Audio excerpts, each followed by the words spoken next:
¿Alguna vez te has sentido perdido en el mundo, sin saber de dónde vienes o hacia dónde viajas? Si es así, seguramente has sentido el mareo de la posmodernidad. Una época confusa en que los valores y tradiciones del pasado se desintegran. Y se reconstruyen para llevarnos hacia un mundo desconocido. Yo soy Juan Pablo Elorriaga. Yo soy Javier Leuchter. En este podcast hablaremos de las preguntas que te haces todos los días. Acerca del mundo, la historia, las relaciones y sobre ti mismo. Esto es Náufragos. Una guía para el navegante posmoderno.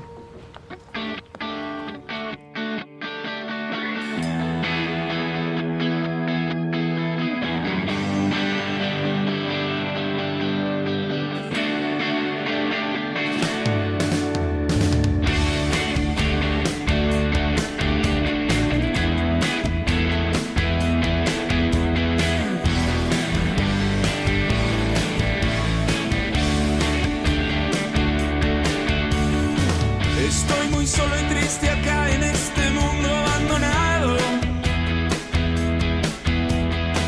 Tengo una idea, es la de irme al lugar que yo más quiera. Me falta algo para ir, pues caminando yo no puedo. Construiré una balsa y me iré a naufragar. Tengo que conseguir mucha madera. ¿Cómo estás, Javi? Bien, Juan. Un poco como mareado, como que la marea estuvo dura las últimas, esta semana, ¿no? A pesar de que fue como semana de descanso, estoy como mareadón. ¿Tú cómo estás? Sí, también, como que ha habido agitación, ¿no? En estos días. Sí. Sí, pero bueno que ya andamos por acá y bien, de buen ánimo. Sí. Oye, lo más interesante es que cuando venimos navegando de repente nos encontramos cada cosa, ¿va? ¿Ya te fijaste que enfrente de nosotros viene una persona nadando a buena velocidad, ¿eh? Trae buen ritmo. Muy buen día. Sí, te está saludando, parece que es tu amigo, ¿no? Sí, creo que sí. Ah, claro, es Bernardo García, no lo reconocí sin chinos, ahora ya está pelón. A ver, preséntame. Déjame te presento. Mira, Bernardo García, te presento a Juan Pablo Elorriaga, bienvenido a la balsa. Bienvenido, Bernardo. ¿Quieres subir un rato aquí a bordo a platicar? Órale, sí, gracias, mucho gusto. Pues Súper. Bernardo es un gran amigo mío, lo conozco desde hace más de 15 años, además de una persona que admiro muchísimo por su trabajo y por su persona, por su congruencia sobre todo.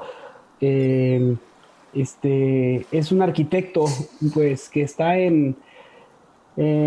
para mí es uno de los mejores arquitectos que he conocido, tan es así que le pedí que me diseñara, hiciera mi casa y pues imagínate nada más el cariño y el estima que le tengo. Órale, qué fregón. ¿Y cómo se conocieron? La Feria de León, Guanajuato, en una borrachera. Sí, ¿verdad? Sí, Estaba ahí nos pensando cómo conocimos. nos conocimos Ahí nos ahí. conocimos. Sí, vino a conocer la Feria de León y yo ahí lo conocí a través de un amigo, Juan Pablo Alverde. Venían como 8 amigos de México y ahí nos conocimos. Pero pues mira, Mira qué curioso. Hace presento. 15 años. Hace 15 años, sí, hace 15 años. Eh, Bernardo estudió en Columbia una maestría en Advanced Architectural Design, diseño arquitectural avanzado. También estudió la licenciatura en arquitectura en la Universidad Iberoamericana y estudió en la Escuela Superior Técnica de Arquitectura de Madrid, haciendo un intercambio académico. Correcto. Y bueno, pues ha participado en muchísimos lados, ha participado en Arquitecturas Mexicanas, lo mejor del siglo XXI, en varios abstractos, revistas, medios digitales, y es el director y el fundador del despacho llamado Método.mx, Método Arquitectos. Bernie, ahora sí que... Tengo entendido que te gusta la cátedra también, ¿no? También También doy clases en la Universidad de Anáhuac ahora. Bueno, ya hace 4 años, creo, si no me equivoco. Oye, ¿y qué te gusta más, hacer arquitectura o enseñar arquitectura? Eres Hacer, teórico. Ajá. hacer arquitectura. Digo, la verdad es que como que para hacer arquitectura vas enseñando arquitectura todo el tiempo. Entonces es una profesión pues muy académica, muy siempre está en contacto con la academia, ¿no? De hecho, si leen lo que para nosotros lo más importante de la arquitectura, o sea, si se meten a la página método.mx, luego decimos que la arquitectura la basamos para 3 audiencias, que es el cliente, ¿no? El cliente al que va dirigido tu obra, la academia o el gremio arquitectónico, que son otros arquitectos, profesores, artistas, gente como entendida en el tema, y el público en general, ¿no? El público que le pone, o sea, son los que bautizan los edificios como pantalón cuando haces un edificio que tiene forma de pantalón. El Dorito. El Dorito, cuando haces un edificio que tiene forma de Dorito. Entonces, la lavadora. Yo creo que la arquitectura siempre va a estar y siempre ha estado ligada con esa parte académica, ¿no? Pero no hay nada más remunerante o nada mejor para mí que hacer un edificio, que una edificación, porque no necesariamente tiene que ser un edificio, puede ser una casa, puede ser un mueble, puede ser algo que va a existir más tiempo del que posiblemente yo exista, ¿no? Sí, eso es increíble de la arquitectura. Y además, algo que a mí me llama mucho la atención es lo que en algún momento Juan Pablo dijo en un episodio que hablamos, no recuerdo si fue de sustentabilidad o de cine, no me acuerdo cuál fue, pero que justo decías que la forma más bonita de entender la arquitectura como un arte era porque podías entender o entrar a la cabeza de quien hacía la arquitectura al poder pisar sus espacios. Y eso es a mí lo que más me encanta de la arquitectura. Esa definición de arquitectura de Juan Pablo se me quedó muy grabada. Sí, es como es el arte más tridimensional, sin duda. Sí, sin duda. Y es bien interesante, justamente para mí lo más interesante de eso es que es un juego entre dimensiones. Y a lo que quiero decir en eso es que si alguien, por ejemplo, Javier, tiene un sueño de una casa, se imagina una casa en tercera dimensión, ¿no?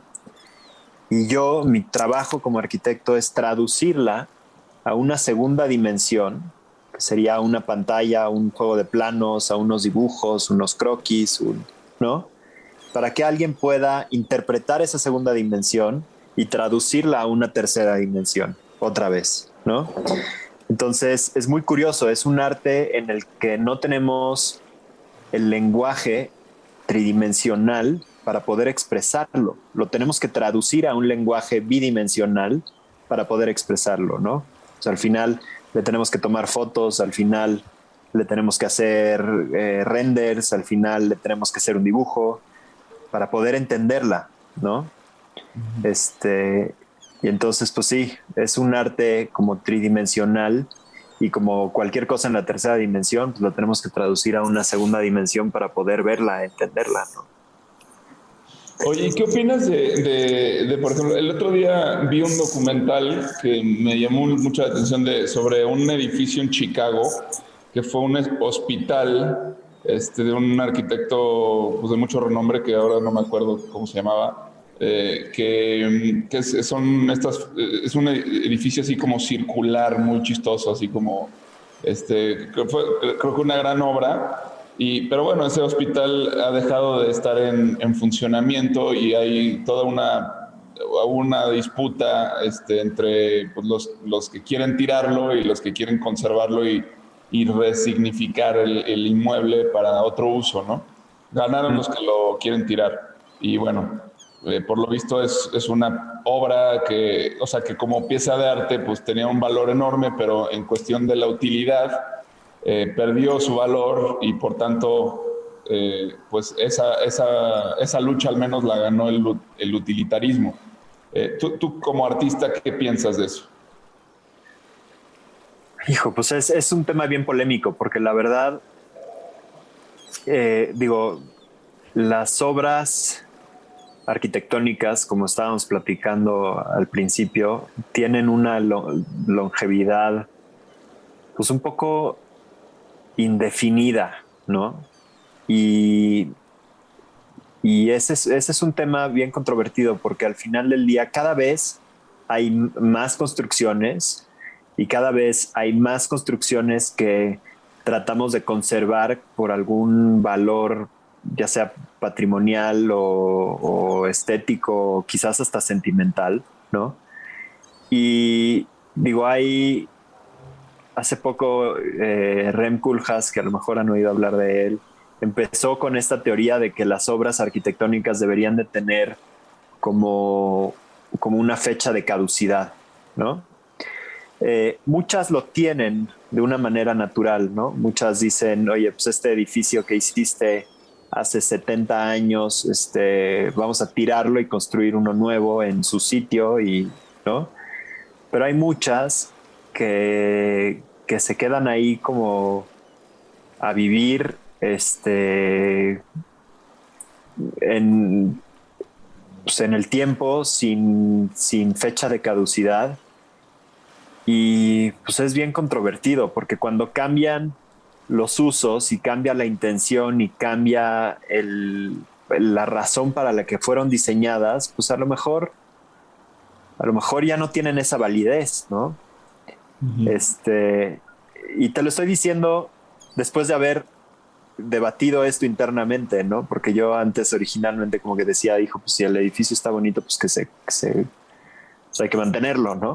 Si tiene algún valor artístico, emocional, patrimonial, etcétera, pues a lo mejor hay que mantenerlo. Pero luego creo que hay algo de valor en ponerle una fecha de caducidad. No sé si me explico. Es como la vida, el valor de la vida por la muerte, ¿no? Como que vale más porque se acaba. No sé. Yo creo que... Sí. Perdón, no sé a ustedes qué les hace ver, pero o sea, para mí, mientras veía este documental, dije, o sea, es que es tan distinta la idiosincrasia de los norteamericanos que la de los latinoamericanos. Ese diálogo sería imposible en México. O sea, en México, o sea, imagínate que se hable de tirar Bellas Artes o la Torre Latino, no es posible, no va a suceder. Aunque esté completamente fuera de uso el inmueble y no tenga utilidad, o sea, el valor de la historia aquí es otro, ¿no? Y en cambio en Estados Unidos es todo el tiempo el valor, es la utilidad. No, y además, sí, no sé qué ibas a decir, Chester. No, además es un tema interesante porque, o sea, era Frank Lloyd Wright, que era este arquitecto súper famoso de Chicago, alumno de otro arquitectazo que era Louis Sullivan, que son como los padres de la arquitectura de Estados Unidos. O sea, Chicago es la ciudad de la arquitectura en Estados Unidos. Y no, o sea, yo no soy arquitecto, pero por lo que sé que Chicago era súper importante o es súper importante en temas de arquitectura. Y destruir o derrumbar uno de los edificios de Frank Lloyd Wright, pues es como impactante. Tiene muchos, como dices tú, y además el edificio pues no es que fuera muy útil, y a mí es algo que me gusta mucho del tema de la arquitectura, o sea, que lo dice mucho un grande que me gusta mucho, que es en su libro de Atmósfera, Peter Zumthor dice que justamente el edificio hace al lugar, y cuando deja de ser como útil, como lo dices tú, pues yo creo que podría tomarse como un momento de decir, o sea, ya siguiente, ¿no? O sea, ¿por qué en San Miguel de Allende siguen, o en algunas ciudades de Perú o de algunas otras partes, están cuidando las fachadas? Porque quieren mantener esa vía colonial, pero en otros lugares pues ya no es necesario, o sea, pueden hacer otra cosa, otra gran obra ahí, ¿no? Sí, de acuerdo. Yo creo que el ejemplo que pusiste de Bellas Artes es bien interesante, porque Bellas Artes es un edificio, por ejemplo, que yo creo que su uso es muy latente, ¿no? Sí. O sea, constantemente está siendo utilizado. Entonces, digo, que podría haber un teatro mejor, posiblemente sí. Podría haber un teatro que acústicamente funcionara mejor. Podría haber un teatro que fuera más eficiente en accesos y salidas, lo que quieras, ¿no? Eso sin duda. Pero sigue siendo un edificio que tiene muchísimo uso. Yo creo que estoy hablando de edificios en el que sus usos, que a lo mejor me estoy contradiciendo, porque igual y estos usos ni existen, ¿no? O sea, siempre se van transformando, pero no sé, algo que es interesante es incluso en el arte cómo restauran la diferencia de actitud, que es lo que decías, como esta idiosincrasia de cómo se restaura cuadros en Europa y cómo se restauran cuadros en América, ¿no? Y en Europa como que se restauran, pero se mantiene como esta, no sé si es una palabra, pero como esta avejentamiento del cuadro, y el blanco no es perfectamente blanco y dejan que el cuadro tenga como su valor histórico. Y en Estados Unidos el blanco de un cuadro impresionista quieren que sea blanco perfecto, ¿no? Entonces tú podrías ver dos cuadros que han sido restaurados por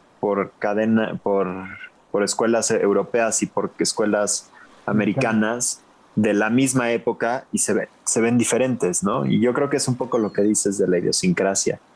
Pues yo creo que habría algo bonito y es un punto de vista muy particular y creo que un poco diferente, quizás original, el decir la obra vale porque tiene una fecha de caducidad, ¿no? Y va a desaparecer. Y la haces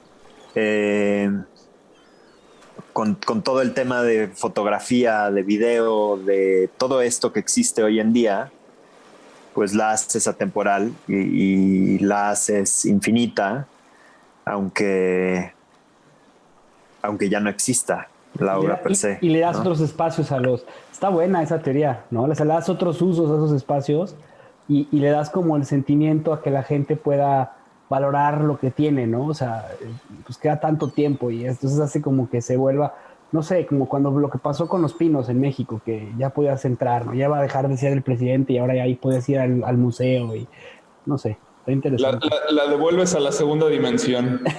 La devuelves a la segunda dimensión. Oye, a ver, tú que ganaste el Bienal en el año 2017, bueno, sacaste una mención honorífica ¿qué es para ti la arquitectura? O sea, ¿qué significa? ¿Por qué estudiar arquitectura? ¿Por qué es importante la arquitectura en nuestro mundo? O sea, Hijo, yo creo que es una pregunta complicadísima de responder, pero te voy a decir para mí un poco lo que representa y la razón por la que yo lo estudié, ¿no? Y me cayó el 20 muchos años después de que ya había empezado a estudiar arquitectura y que ya había hecho muchos edificios y casas y lo que quieras. Y estaba justamente en Thermvals, en Suiza, viendo un edificio de Peter Zumthor, ¿no? Y estábamos en el edificio viendo la montaña, ¿no? Viendo la montaña y en ese momento como que me cayó el 20 de que gracias a que estábamos en ese edificio podíamos apreciar la naturaleza que teníamos enfrente. Porque, no sé, es como cuando ves el mar por una ventana, ¿no? Gracias a que tienes esa ventana, puedes ver el mar. Porque si te acercas suficiente al mar, te metes al mar y ya no lo ves, ¿me explico? Como que pierdes esta noción de lo que es el mar, ¿no? Entonces la arquitectura tiene esta capacidad de hacernos disfrutar esos espacios, porque tiene sus contradicciones muy fuertes, ¿no? O sea, si los espacios naturales existen y llegas tú como arquitecto muy pues, egocéntrico de alguna manera a construir en un espacio natural, pues estás como destruyendo este espacio, ¿no? Le estás construyendo algo, pero para construirlo tienes que destruir el espacio natural, ¿no?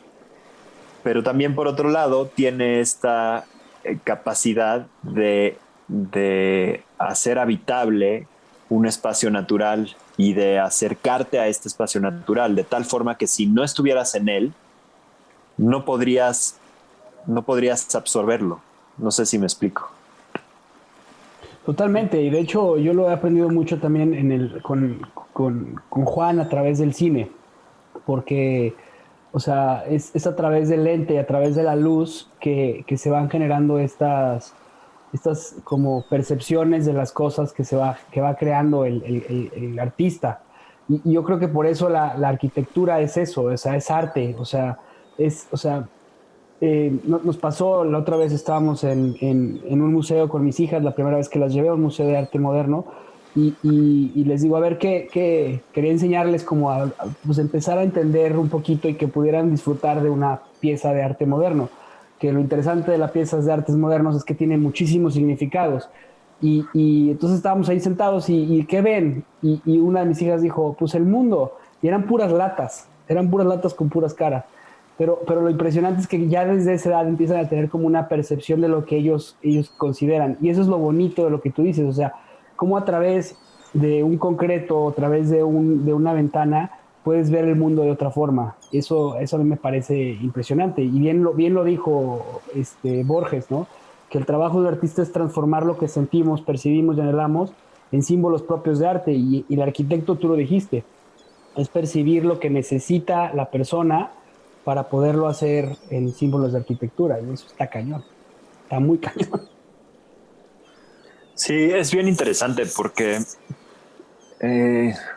y ahora que hablabas del tema del lente, ¿no? Me acuerdo como de Siga Bertov o incluso hasta Nietzsche, ¿no? Y la arquitectura se transforma en el momento en el que las ventanas se pueden hacer más grandes y existen estos paneles de cristal, existe por primera vez esta dualidad, porque antes había una privacidad o una diferencia mayor entre la parte pública de las casas y la parte privada, ¿sí? En el momento que se transforma y empiezan a ver estas ventanas grandes, también empieza a haber casas como la Glass House o sea, este tipo de casas que son todas transparentes, que están diseñadas de alguna manera para que se vea el interior de la casa, ¿no? Entonces se hace exterior el interior, ¿sí? Y eso es un poco como lo que nos pasa con el selfie, ¿no? Los selfies ahorita, o sea, tú podrías hacer la pregunta, oye, ¿esta persona sí es así o se tomó un selfie de tal forma que ahora es una persona a través de un selfie, pero es lo que nos quiere mostrar, no es exactamente lo que es, ¿no? Y entonces eso pasa en la arquitectura y es súper interesante, ¿no? Me hiciste acordarme de Playtime, que es esta película de Jacques Tati, no sé si alguna vez la viste. No la he visto. Vale la pena verla, está increíble. Te va a encantar porque justo habla de esto, ¿no? Y es una... Jacques Tati lo que hace es construir un París postmoderno. Ok. O sea, inventa un París que no existe, ¿no? Y lo construye con unos decorados. Es de las películas más caras de la historia. De hecho, lo llevó a la bancarrota, ¿no? Pero es una obra maestra. Y plantea esto, ¿no? Plantea esto de las casas televisión. O sea, okay. Eran espacios que parecían televisiones, porque eran una caja con un cristal enorme que daba a la calle, y entonces la gente va pasando y se asoma a ver qué está pasando dentro de una casa donde ocurrentemente la gente solo está viendo televisión ¿no? Entonces Ya. es una crítica o sea, es una comedia al final, pero es una crítica muy precisa a esos tiempos que se venían, ¿no? Que son justamente la posmodernidad, pues es eso, es exactamente el tema como de estar todo el tiempo duplicando uno su propia imagen y echándola al mundo. Y controlándola, ¿no? Y Editando qué tu bueno, imagen. o sea, aquí hay mucho tema. Exacto. Hay mucho tema aquí y justo quería, pues como mencionar eso, o sea, creo que el cine puede ser el mejor amigo de la arquitectura.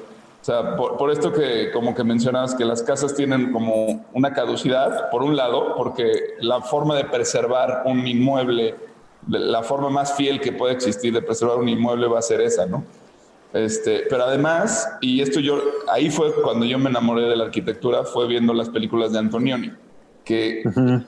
de Alain Resnais, que tienen, o sea, la facultad de mostrarte los inmuebles como tú que no eres un ojo educado, no podrías jamás verlas. ¿Me explico?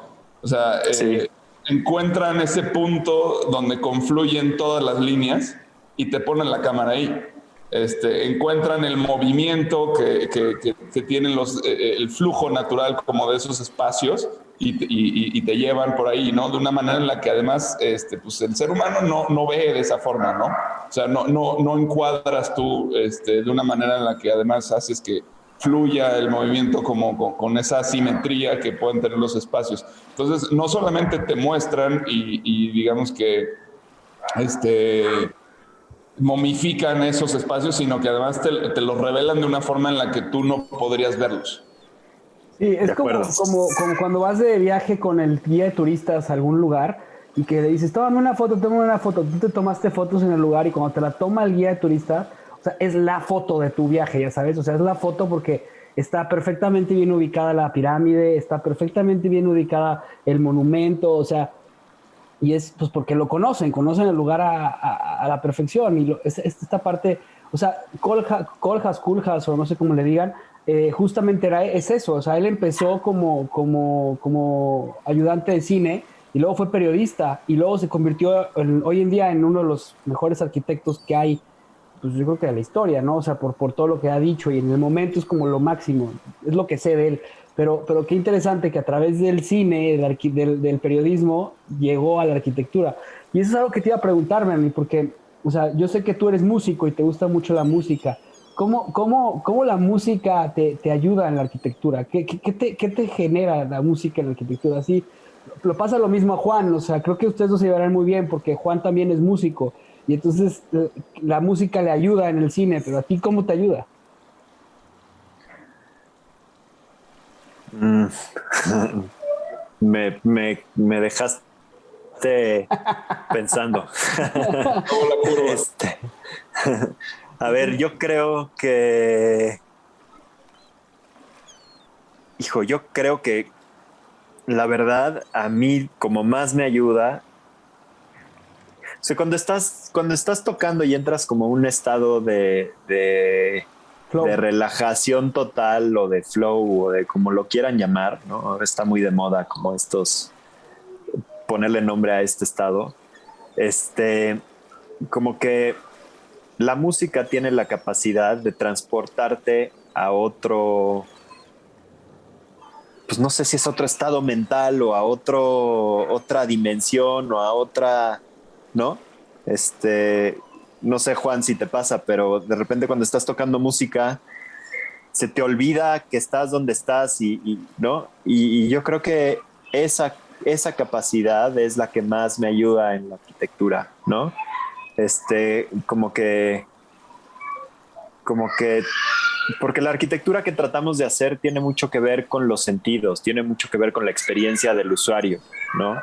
Y de alguna manera como que la música creo que te arraiga en el espacio en el que estás y al mismo tiempo te echa a volar a un espacio como, no sé, creo que va por ahí. Quizás está muy forever mi respuesta, pero pero No, me creo recordó, que le pero tendría que dar me mucha... recordó perfecto a la película de Soul, esta película ahora de Disney, que cuando entra en Ajá. este estado de flow, nos lleva justamente a conectarse nosotros en esta balsa hemos tocado muchos de esos temas, el tema de las dimensiones, el tema del chamanismo, el tema de la espiritualidad, y justamente parte de lo que tú mencionas es que te lleva a ese estado de conectarte con tu centro, ¿no?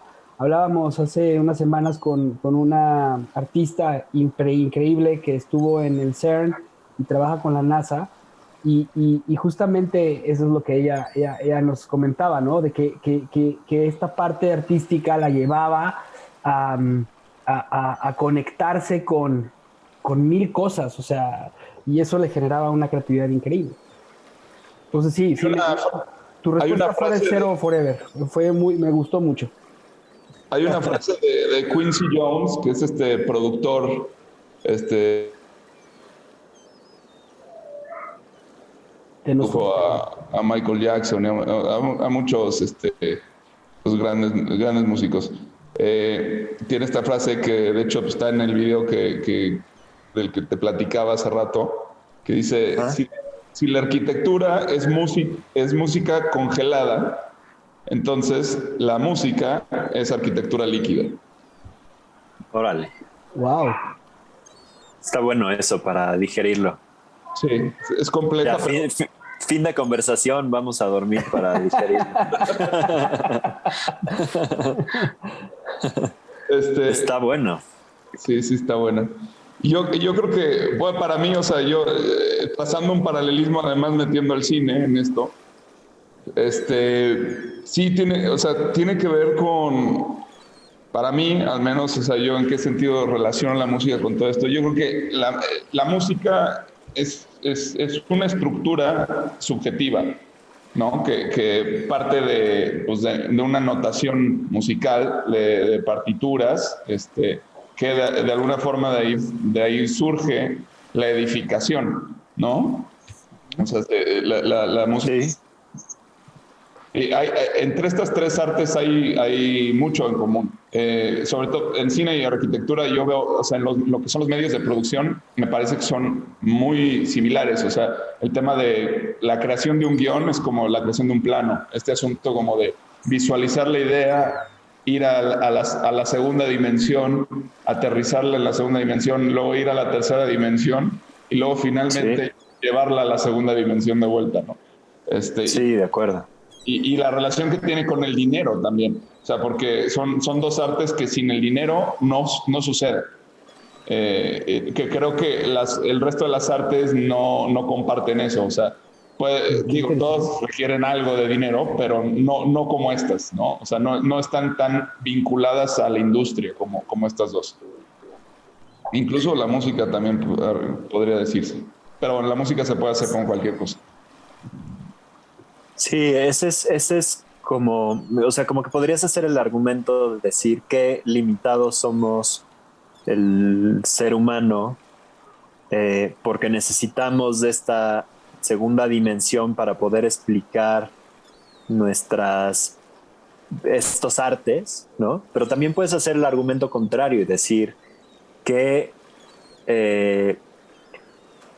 increíbles somos que podemos traducir a otra dimensión estas artes para poder entenderlas, ¿no? Espero que sus escuchas, sus radioescuchas o podcast escuchas, ¿cómo se llamen? Sean igual de clavados que nosotros, porque si no ya los perdimos en debraye de dimensiones arquitectónicas y de hecho de eso se trata. Están acostumbradísimos. Están súper acostumbrados. Oye, fíjate que qué interesante, porque justo es eso, o sea, la música, o sea, para poderla llevar, o sea, hay que ponerla en un papel, la arquitectura hay que ponerla en un papel, el cine hay que ponerla en un papel. Pero lo que me parece súper interesante es esta relación que hay, ¿no? O sea, es como o sea, esta parte con la cuestión económica, o sea, que va cambiando, ¿no? Yo creo que cada vez va va cambiando porque la pandemia, por ejemplo, en el cine está haciendo ahora películas con menor presupuesto. Siguen habiendo los presupuestos multimillonarios, pero hoy en día ya puedes hacer películas por la tecnología de forma mucho más sustentable. En el caso de la arquitectura... Eso siempre ha existido con el cine, ese problema, pero realmente no va a cambiar porque es un arte que nace con la industria, nace para ser comercial. O sea, es lo mismo que la arquitectura, ¿no, Juan? ¿O no, Bernie? Yo creo que, hijo, no sé, si te vas como hasta el principio con Vitruvio, ¿no? La arquitectura nace en el principio con un principio de sobrevivencia, ¿no? O sea, el primer punto donde existe la comunidad es, en principio, según Vitruvio, cuando cae un rayo, se crea una hoguera, se dan cuenta que el fuego los mantiene calientes, aleja a los animales, etcétera, y entre ellos empiezan a tomar turnos para cuidar este fuego, y ahí empieza la comunidad, ¿no? Y eso empieza a ser como la primera arquitectura, ¿no? En el punto en el que puedes acudir a un espacio arquitectónico. Entonces yo creo que originalmente empieza más como un tema de sobrevivencia, pero ahora es que sí, quizás sí. O sea, estoy pensando ahora que gran parte de nuestros patrimonios de la mayor parte del mundo son nuestras casas, ¿no? Hablando de un tema económico. No, pero también un tema, hablándolo desde un punto de vista de la pirámide de Maslow, o sea, yo creo que es una de las aspiraciones del ser humano. O sea, yo que me dedico al desarrollo de vivienda, lo veo. Cuando una persona te compra una casa, está cumpliendo su sueño máximo, ¿no? O sea, totalmente. Puede ser, correcto. Sí. O sea, sí es una necesidad humana. Y el dinero tiene un fin, ¿no? Digo, hay muchísimas teorías, pero también tiene un fin de traducir estas necesidades en dinero, ¿no? Y entonces esas necesidades que están traducidas en dinero se traducen en arquitectura o se traducen en cine o en arte o en etcétera. Y quizás es un tema de sobrevivencia, ¿no?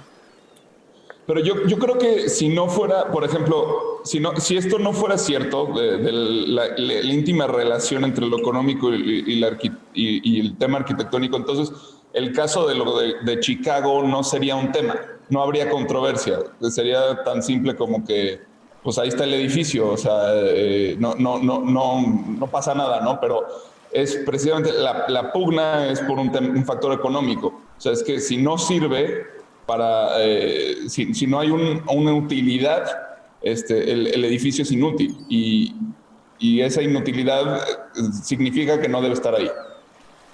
Sí. Y es un factor económico al final, ¿no? Sí. Sí, de acuerdo. Sí, ahora, digo, también en este caso, en este ejemplo, sí, ¿no? Pero pues yo creo que también puede ser, o sea, podríamos hablar de los 3 cochinitos, ¿no? Si la primera casa que es de paja, no sé cuál es la primera casa, pero sí, debería de saber esto, pues soy papá de 3, pero la primera casa que es de paja, de repente deja de cumplir su función y se acaban quedando en la casa que es de piedra o que es de tabique, pero también es por un tema de supervivencia, independientemente del tema económico, aunque estoy de acuerdo contigo, el tema económico es muy latente y súper importante, ¿no? ¿Y cómo es que entonces, por ejemplo, ¿qué tanto nos dice la arquitectura sobre una sociedad, no? O sea, ¿qué tanto el aspecto o la forma de hacer las casas o los inmuebles en determinada época habla de la gente que vivió en determinado tiempo? Y en ese sentido, me gustaría que hablemos un poquito de las casas de la actualidad. Yo creo que muchísimo. Yo creo que la arquitectura es el mayor reflejo o la mejor fotografía de un estado actual de una sociedad, ¿no? Y cuenta, es desde lo más íntimo que tenemos hasta lo más público que tenemos al mismo tiempo, ¿sí? Yo creo que refleja, o sea, si pudiéramos de repente quitar la gente del universo y ver la arquitectura que existe, yo creo que sería el mejor reflejo de una condición existente humana, ¿no? Y digo, tan es así que ahora, como estabas hablando, para ponerlo en ejemplos prácticos de muy pues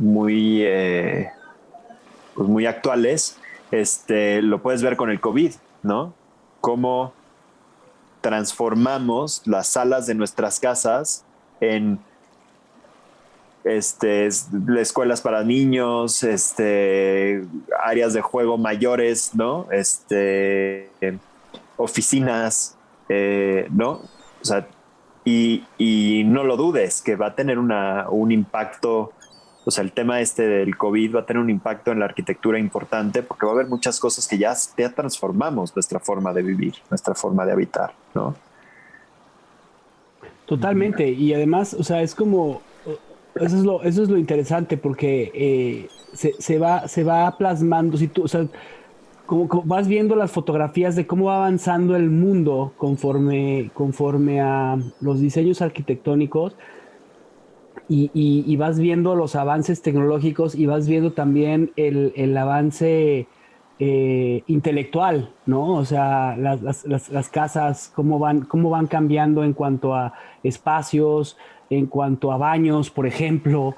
Anteriormente las casas de la Ciudad de México, en la Colonia del Valle, eran casas en donde vivían familias de 6 personas y tenían 2 baños, el baño de la recámara principal y el baño donde se bañaba y todos los hijos utilizaban el mismo baño. Y eran casas pues de una zona bien, o sea, no era una zona, y eran casas grandes. Eso sigue siendo el caso aquí en Estados Unidos, ¿eh? Estoy ahorita en Estados Unidos y así es el caso. Ves casas de 4 cuartos y 2 baños, ¿no? Y es lo común. ¿Por qué? Porque hay que limpiar los baños y los limpia. O sea, entre menos baños tengas, menos baños tienes que limpiar, ¿no? Hay un libro increíble de Bill Bryson, que seguro han oído de él. Sí, claro, me encanta. Tiene un libro que se llama At Home y habla de la evolución de la vivienda, de la casa, a través del tiempo, ¿no? Y lo hace de una manera...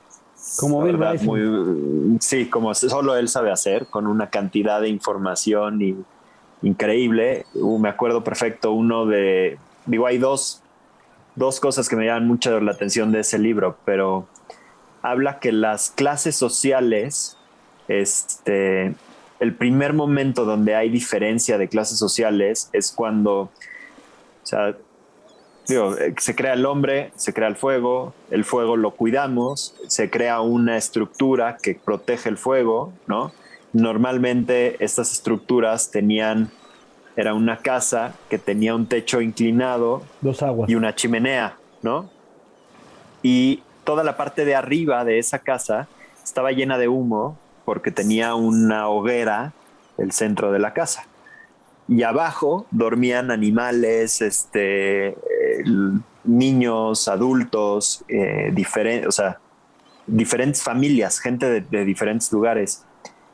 En el momento que se inventa la chimenea y logran canalizar el humo hacia alguna parte que no sea el techo de la casa, que no se llena de humo la parte de arriba de la casa, se crean, descubren que hay un espacio habitable allá arriba, ¿no? Y entonces ahora va la decisión de quién va a dormir en ese espacio, ¿no? ¿Y quién duerme en ese espacio? Pues el más fregón, ¿no? Y en ese momento se crea la diferencia entre las clases sociales. Porque entonces está el mero que duerme en el piso de arriba y el resto duerme en el piso de abajo con los animales. Y entonces, o sea, si te pones a pensar, hasta ese grado llega, ¿no? Y el otro ejemplo que quizás ahorita no es relevante, pero es como la cabina telefónica en una casa, ¿no? Ese es otra conversación porque creo que tiene mucha carne para platicar este tema de las clases sociales a través de la arquitectura, ¿no? No, hay muchísimo de ese tema. Y luego, bueno, las funcionalidades de las casas antiguas, como con sus múltiples salas de estar, ¿no? Yo Sí. en Morelia fui a conocer una casa antigua que me llevó una tía que le encanta ese asunto de la historia. Bueno, ella a eso se dedica. Y justo no había una sala para recibir visitas que no eran cercanas, ¿no? O sea, todo el tema de pretender a las hijas. Entonces, los pasaban pasaban de la puerta o sea, sí pasaban de la calle, pero se quedaban como había otra puerta adentro, había 2 puertas, ¿no? Entonces ahí era el primer momento. Ya que la familia lo medio aceptaba al chavo, entonces ya podía entrar a una sala. A la casa. A una sala. Pero hay 2 salas, ¿ok? Está la sala para él, que todavía no es de confianza, y luego está la otra sala. Cuando entraban dentro de la segunda sala, entonces ya podían conocer a la familia y ya podían tomar café con él y demás. Y cuando pasaba esa etapa, que creo que ya tenía que dar básicamente el anillo y así, ya podía entrar a la casa. O sea, se metió hasta la cocina, Ya, sí. ¿no? Decían, yo creo que de ahí viene la frase, ¿no? Se metió hasta la cocina. Sí, no, bueno, eso ya es un abuso. Pero bueno, pensando en estos términos y así como la arquitectura define de alguna manera los usos y costumbres y creencias de ciertas épocas, me gustaría que nos cuentes un poco sobre la posmodernidad en la arquitectura, que además yo pues, mucho de esto lo sé por un arquitecto que es Frederick Jameson, de quien hemos hablado aquí un poco, quien además dice que el primer lugar donde se vuelve evidente este nuevo fenómeno que se opone a lo moderno es en la arquitectura, ¿no? Que lo moderno estaba muy establecido. Además, la arquitectura es como el gran hito pues del nacimiento de la posmodernidad. Y él lo ubica con la reforma Haussmann de París, que es cuando se estandariza todo París, se rediseña todo, pensando pues, en el progreso, en esta idea del progreso, y se estandarizan los edificios pues, con estilo Art Nouveau y bueno, básicamente Art Nouveau, si no me equivoco, que bueno, es toda esta añoranza de la naturaleza y como de embellecer los espacios, pero con una cercanía a lo natural, dotar de cierto misticismo y pues profundidad y conexión con lo natural a la arquitectura. Y de repente, bueno, pues vienen las guerras mundiales y todo esto, y se empiezan a construir edificios completamente utilitarios, en su opinión y en la opinión de muchos críticos, edificios horribles que les llaman los multiplex, ¿no? Sí, creo que es así. Sí. Y que son estas obras gigantes donde caben miles de personas, los espacios son reducidos y cumplen básicamente con lo mínimo elemental para poder llegar, cenar algo, dormir y irte a trabajar al día siguiente, ¿no? Entonces, o sea, marcan un estilo de vida muy distinto, y este tipo de edificaciones pues empezaron a aparecer por todas partes. Sí, yo creo que el posmodernismo viene como una respuesta a, o sea, como un agotamiento general de la sociedad, ¿no? Y como dice, se refleja mucho en la arquitectura, pero es como este tema funcionalista en el que, y también, como estábamos platicando, ¿no? De que la arquitectura tiene, a ver, si me voy para atrás, la arquitectura tiene esta necesidad de estar de la mano con su gremio, con su academia, porque está como en el limbo entre ser una ciencia y ser un arte, ¿no? Entonces todos los arquitectos queremos que alguien nos apruebe ¿no? Y el que nos aprueba pues tiene que ser arquitecto, ¿no? Y y es un poco como decías en el arte moderno, Javi, que buscas una razón y un fondo y una teoría, una idea, algo detrás de la arquitectura, ¿no? Y llega esta etapa como posmoderna en el mundo en el que la gente pareciera que la gente está como agotada de buscarle razón y sentido a sus cosas, ¿no? Entonces cualquier razón es válida, y eso, el efecto que tiene es como, y yo creo que me gustaría rebotar esa pregunta al cine y al arte, y ¿no? Como que esta etapa posmoderna, en mi opinión, es como un agotamiento de buscar razones y de darle y como del ornamento, ¿no? Que existía en la arquitectura. De repente es como, pues el ornamento ya no vale, ahora lo que importa es la función, y olvidémonos de todas las razones arquitectónicas, vamos a hacer arquitectura como no sé cuál es la palabra. Pues sí, creo que la mejor palabra es agotamiento. No sé qué opinan ustedes. No sé qué opinas, Juan, con respecto al cine.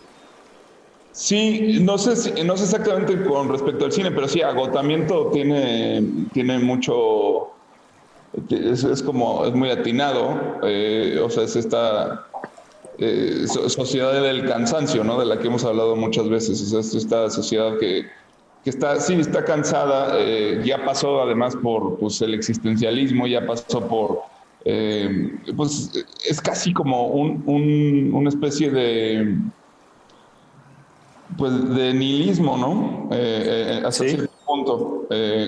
Sí, 100%. Pero bueno, al final de cuentas como que nos ayudó a reaccionar. O sea, yo creo que, no sé, hay mucho que ver. Yo creo que si hoy escuchas, por ejemplo, ves en el cine películas, pues de esta zona como de Europa del Este y de estas pequeños países que de alguna forma, o sea, Polonia, pues todo Yugoslavia, algunas partes como nórdicas de Finlandia, de este tipo de cine, incluso Suecia, les encanta hablar de los multiplex y lo hacen de una forma desgarradora. O sea, son películas terribles, ¿no? En las que te hablan de deshumanización, te hablan de la imposibilidad de escapar a una realidad, como de este encierro, como todo ese tipo de narrativas. O sea, sí están ubicadas en este tipo de espacios arquitectónicos, que además se convierten como en nidos de delincuencia, en lugares donde aterrizan los inmigrantes, y pues se vuelve, o sea, la vida no es bonita, ¿no? Como te la pintan. Sí, de acuerdo. Y podría, no sé, yo digo, como comentábamos al principio, tengo la fortuna, a veces, creo que es fortuna, de dar clases, ¿no? Y tengo varios alumnos muy posmodernos, y no sé si es muy posmodernos en el sentido de que están como si no creyeran en nada, ¿no? Como decías, un poco este nihilismo. Como que no creen suficiente en la arquitectura, como que no creen suficiente en el arte. Y yo me haría la pregunta de si no estamos llegando a una etapa otra vez un poco como un nuevo posmodernismo, ¿no? No sé si lo han notado con estas nuevas generaciones.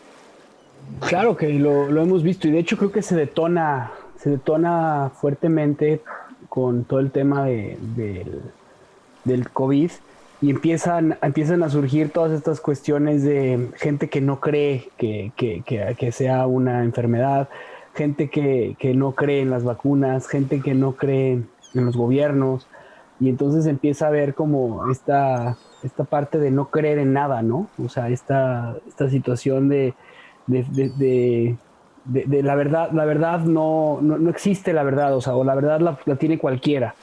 Y empiezan estos temas del deep state y todas estas cuestiones que se vuelven a generar, o sea, que se vuelven a ser más latentes y más fuertes con lo que estamos viviendo. Yo lo que estoy observando es como una especie bueno, vivimos, otra de las cosas que es la sociedad postmoderna es la sociedad del espectáculo, ¿no? Y eso se vuelve como cada vez más fuerte. Y creo que la gente está en busca de experiencias que sean espectaculares, que sean instagrameables, que puedas de alguna forma sacarle foto y así, ¿no? Y en eso la arquitectura se está empezando a convertir como en este tipo de cosas. No solo la arquitectura, pero todo. 100%. Hablamos de la cocina, ¿no? O sea, ya la gente no quiere ir a comer bien a un restaurante, quiere que vaya ir a que le hagan un show en la mesa, ¿no? Que le flameen unos tragos, y ese vacío es lo que está muy... O sea, está chafa, está feo, ¿no? O sea, no sé si es una nueva posmodernidad o simplemente seguimos ahí, ¿no? Seguimos viendo... Bueno, creo que en arquitectura sí hay una instancia de la posmodernidad que es como esto de lo kitsch y de mezclarle todo con todo, que ya es como un intento de estilo nuevo, o al menos un intento de estilo, cosa que ya no había antes, pero que no termina de formarse un nuevo estilo, ¿no? Y creo que ahí es donde está la humanidad. O sea, es que no acaba de morir la modernidad, no acaba de morir el clasicismo, no acaba de morir el Renacimiento, no acaba de morir el romanticismo. Y es más, todo resurge, pero no hay nada nuevo. O sea, es como yo observo un poco lo que pasa actualmente, al menos en la construcción, en la arquitectura. Como que tenemos tanta información y tantas imágenes de tonto al mismo tiempo que es muy difícil crear algo nuevo, ¿no? Porque todo ya pareciera que se creó, ¿no? Sí, pues sí, o no sé, yo no creo que todo se haya creado. Justo nos decía un astrólogo que vino a la balsa que decía que no controlamos nada, ¿no? Que la vida nos controla a nosotros y que ya todo está predestinado. Yo no estoy tan de acuerdo. Yo creo que creo que hay oportunidad para la creatividad y hay una teoría ahí dice que pues la creatividad es justamente poner los puntos de las cosas y nada más presentarlas. O sea, justamente dice que ya todo está creado y que nosotros nada más juntamos los puntos y lo presentamos. Pero yo no creo en eso. Yo creo que sí tenemos la capacidad de reinvertirnos, ¿no? Y como lo decía, lo platicábamos el episodio pasado, era en el tema de la posmodernidad. Pues no podemos hablar de la posmodernidad porque a lo mejor seguimos en el proceso de la posmodernidad. O sea, a lo mejor en 100 años cuando volteemos podremos decir, ya acabó la posmodernidad. No sé. Yo sí quiero creer que algo se está viendo y fíjate qué curioso. O sea, sí en la arquitectura fue donde primero se vio la posmodernidad. De alguna forma la arquitectura es más profética que otras disciplinas, incluso que la filosofía. O sea, la gente empieza a demostrar una nueva necesidad y un nuevo sistema de valores a través de las construcciones que empieza a buscar y a generar. Y yo creo que en la arquitectura sí están sucediendo cosas que creo que para allá va el mundo, ¿no? Que puede ser, por ejemplo, bueno, el minimalismo es algo que en arquitectura es fuertísimo y creo que hay una tendencia hacia eso, ¿no? Como este tema de buscar los espacios pequeños, ¿no? De hacer útiles espacios diminutos y hacerlos funcionales y hacerlos no solamente funcionales, sino estéticos y placenteros. Ergonómicos. Ajá. O esta otra cosa como de utilizar los propios materiales que te da una región, o sea, este rollo también de integrar la composta dentro de la casa, integrar la permacultura, todas estas cosas que como que empiezan a verse, me parece que a mí me hablan de que ahí se está creando algo nuevo, ¿no? Yo creo que sí se está creando algo nuevo. Yo creo que constantemente se está creando. Yo creo que arquitectura nueva hay. Yo creo que el tema es que es tan inmediato que las tendencias nacen, se crean y se mueren muy rápido, ¿no? Y yo creo que eso es un poco lo que hace que creamos que no se está creando una nueva tendencia otra vez, ¿no? No sé si me explico, o sea, como que es como si la tendencia, no sé, es como si el Art Nouveau se creara, pero dura 5 años porque se fotografía, se publica, se enseña, y en 5 años ahora es ¿qué viene nuevo? Quizás hasta menos, quizás hasta 2-3 años, ¿no? O 1 año, ¿no? Es que ahí está el asunto. Yo sí veo muchas tendencias, pero no veo un movimiento nuevo. Exacto. ¿No? O sea, son tendencias, pero no están alineadas a algo, como el Art Nouveau, como Art Deco, o sea, no hay algo que ya lo defina, pues. Bueno, o sea, por eso hablar de lo que fue la reforma Haussmann es tan relevante, porque, o sea, ese no fue una tendencia, o sea, fue algo tan trascendental que se rediseñó una ciudad. Y de ahí se rediseñaron muchísimas ciudades. Sí. Oye, pues está una forma de vida que tiene desde el año 2007, que son los LOHAS, y es Lifestyle of Health and Sustainability. Y son estas personas que buscan vivir de acuerdo a la sustentabilidad, al medio ambiente, a que sus casas sean totalmente con materiales sustentables. Pero yo creo que ahí vuelve el tema de una cuestión de realidades, que por ejemplo, hay todavía muchísimas brechas que acortar, o sea, hay todavía lugares que no tienen agua potable, hay todavía lugares que no tienes electricidad, o sea, es como que muy complicado decir que vamos todos hacia la sustentabilidad y hacia lo verde en el tema de la arquitectura, cuando todavía hay lugares que ni siquiera tienen, o sea, ni tienen posibilidades, o sea, no pueden pensar una persona que no tiene acceso a, no sé, a $100 mensuales, no tienen acceso a eso, o sea, están en la pobreza extrema. Sí.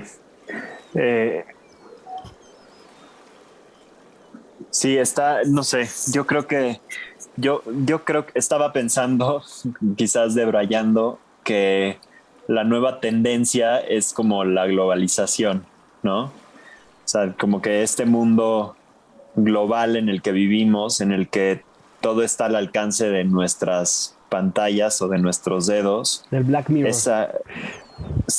Esa es nuestra nueva, ¿cómo lo llamaste? La nueva época, ¿no? La nueva, así como existió el Renacimiento, quizás en algún momento, en 300 años van a decir, pues este fue el momento de la globalización, en el que las reglas cambiaron y que no se pudo definir un estilo porque era tan global que no se podía definir.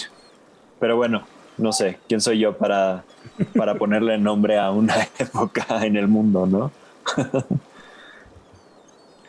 Así es, pues ya tenemos que ir cerrando porque ahí viene, creo que es un yate que viene por ti, Bernardo.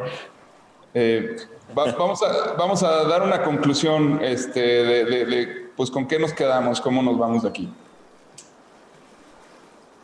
Claro, a mí me encanta la arquitectura y este episodio tenía muchas ganas platicarlo con Bern, que le gusta pensar, platicarlo contigo, que te gusta la arquitectura, y hay un escrito que hizo un arquitecto pues muy polémico, que se llama Los 250 puntos o cosas que todo arquitecto debiera de saber. Y uno no solamente lo pondría para los arquitectos, o sea, el punto número uno de esas 250 cosas, pues es tocar el mármol con los pies descalzos y sentirlo, ¿no? Que tiene que ver con el sentimiento de las cosas. Yo creo que ese punto es para mí lo que es la arquitectura, porque es vivir en un espacio. Y creo que la arquitectura es parte de nuestra vida y tendríamos que leerla o estudiarla. Yo los invito a hacerlo, los invito a conocer a los nuevos arquitectos, a platicar con un arquitecto, pero no desde el punto de vista, sino desde el punto de vista de lo que crea, sino también de lo que piensa y de por qué piensa cómo hace las cosas. Creo que esta parte de que dice Juan de meterse a un lugar y ver lo que el artista crea, eso me parece fascinante.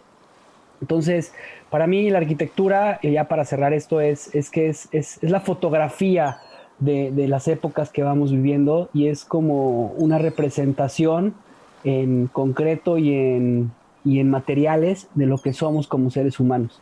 Ya lo explicó Bernie con este libro de At Home de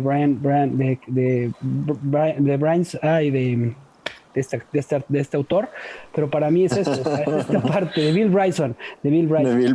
Para mí es eso, o sea, es que la arquitectura es el poder conocer cómo vivimos como seres humanos. Y lo ves cuando vas a Israel o cuando vas a México al centro y ves cómo estaban las casas y cómo vivían los mexicas y cómo comían y dónde guardaban sus cosas, pues te das cuenta la forma y la estructura mental que tenían, el drenaje, cómo lo llevaban.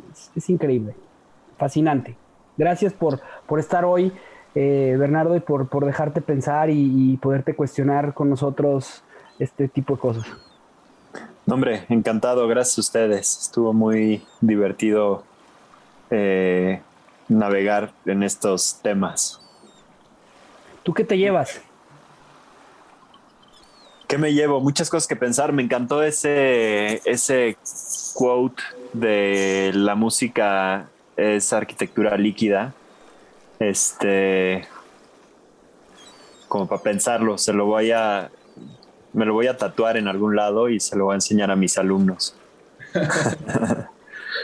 Muy bien. ¿Y tú, Juan? No te escapas. No, yo, pues, me encanta este tema. Es como siento que la arquitectura es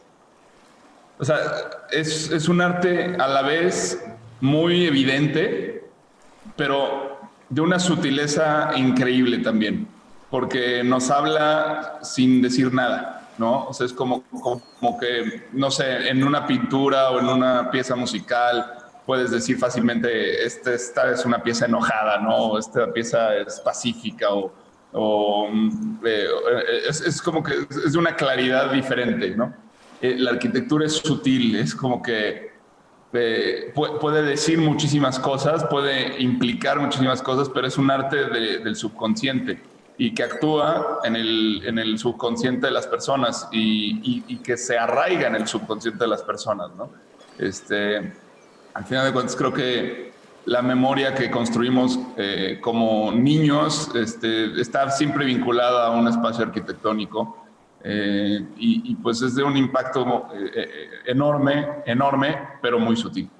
Entonces, creo que es algo que vale mucho la pena hablar, porque al hablarlo y al estudiarlo y al expresar lo que pensamos al respecto, pues deja de ser tan sutil y se vuelve más evidente su importancia y trascendencia, ¿no?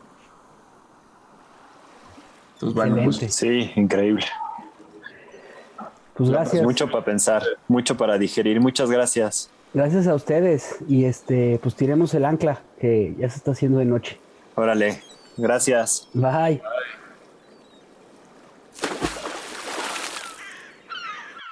Gracias por escuchar nuestro programa. Te invitamos a seguirnos y a interactuar con nosotros en redes sociales. Tu opinión es muy importante para nosotros. Queremos saber lo que piensas sobre los temas que tocamos y sobre cómo podemos mejorar. Búscanos en Instagram, Facebook y YouTube. O en nuestro sitio web, naufragospodcast.com. Buen viaje. Nos vemos en el siguiente puerto.